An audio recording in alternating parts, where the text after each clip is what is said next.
Assalamualaikum warahmatullahi wabarakatuh. Nama saya Siti Deya dari kelas 12 RKP 3. Di sini saya akan mempresentasikan tugas PPKN. Pengertian pemerintah.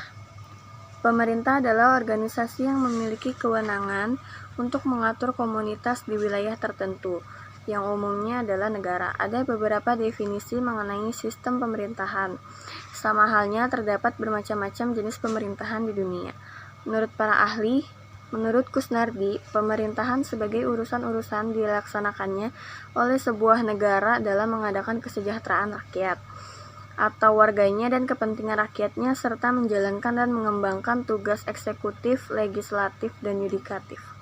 Menurut Syafi'i Kencana, pemerintahan adalah sebuah ilmu yang mempelajari mengenai bagaimana teknik melaksanakan pengurusan badan eksekutif, penataan badan legislatif, kepemimpinan, dan pun koordinasi pemerintahan baik pusat dengan daerahnya ataupun rakyat dengan pemerintahnya dalam segala peristiwa dan fenomena pemerintahan. Menurut Suradinata, pemerintahan adalah suatu yang memiliki kekuatan yang paling besar di suatu negara, tergolong urusan publik, teritorial, dan sebuah urusan dominasi untuk menjangkau tujuan negara.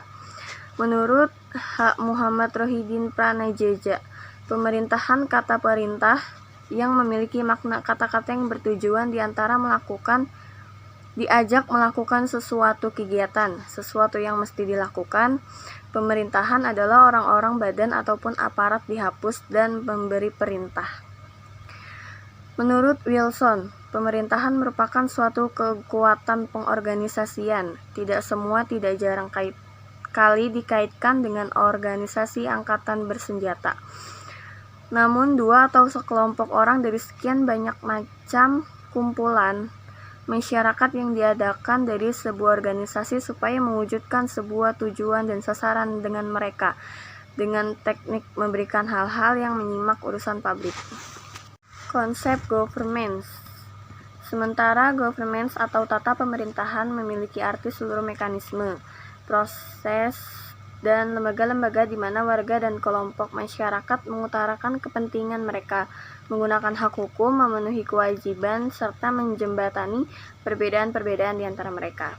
Good governance juga bisa diartikan sebagai tindakan atau tingkah laku yang didasarkan pada nilai-nilai yang bersifat mengarahkan, mengendalikan, atau mempengaruhi masalah publik untuk mewujudkan nilai-nilai tersebut ke dalam tindakan kehidupan harian.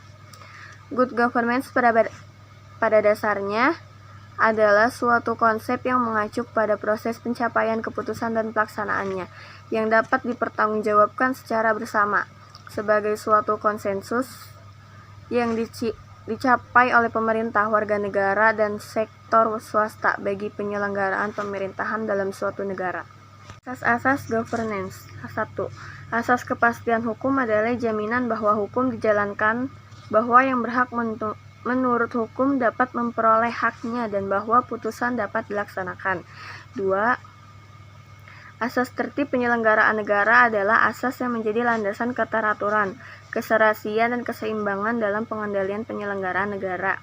3. Asas kepentingan umum adalah asas yang mendahulukan kesejahteraan umum dengan cara yang aspiratif, akomodatif, dan selektif. 4. Asas keterbukaan adalah bahwa pengadaan tanah untuk pembangunan dilaksanakan dengan memberikan akses kepada masyarakat untuk mendapatkan informasi yang berkaitan dengan pengadaan tanah. 5. Asas proporsionalitas adalah asas yang mengutamakan keseimbangan antara hak dan kewajiban penyelenggaraan negara. 6. Asas profesionalitas adalah asas yang mengutamakan keahlian yang berlandasan kode etik dan ketentuan peraturan perundang-undangan yang berlaku. 7. Asas akuntabilitas adalah asas yang menentukan bahwa setiap kegiatan dan hasil akhir dari kegiatan penyelenggaraan negara harus dapat dipertanggungjawabkan kepada masyarakat atau rakyat sebagai pemegang kedaulatan tinggi negara sesuai dengan ketentuan peraturan perundang-undangan yang berlaku. Sekian presentasi dari saya. Wassalamualaikum warahmatullahi wabarakatuh.